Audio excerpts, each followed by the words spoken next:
बांधकाम कामगारची साईट बंद करण्यात आलेली आहे। बांधकाम कामगारचा अर्ज तुम्ही आता तुमच्या मोबाईलच्या माध्यमातून घरी बसल्या करू शकणार नाहीये।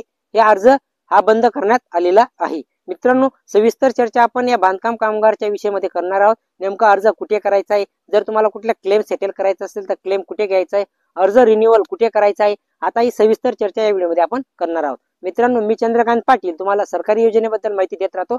चॅनलला सबस्क्राईब करून घ्या आणि या व्हिडिओ जास्तीत जास्त आपला बांधकाम मित्रांसोबत शेअर करा। मित्रांनो, जर तुम्ही आता वेबसाईट वरती गेले तर वेबसाईट वरती फक्त तुम्ही तुमचं स्टेटस चेक करू शकणार। मोबाईल नंबर आणि आधार कार्ड नंबर टाकून ओटीपी टाकून तुमचं स्टेटस जे आहे, म्हणजे तुमचं कार्ड ऍक्टिव्ह आहे की पेंडिंग मध्ये पडलेला आहे, तुमचा अर्ज रिजेक्ट झाला आहे का, एवढीच गोष्ट तुम्ही आता तुमच्या बांधकाम कामगारच्या प्रोफाईल वरती चेक करू शकणार।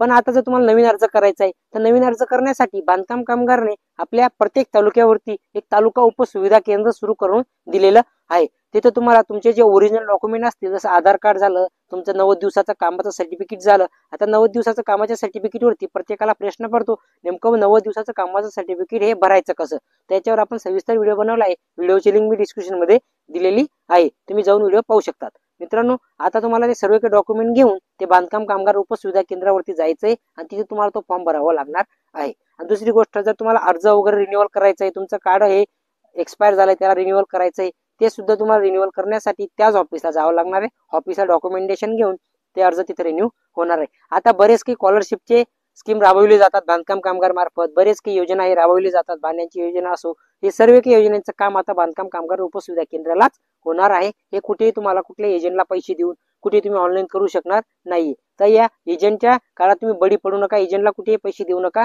डायरेक्ट तुमच्या उपसुविधा केंद्रात जा।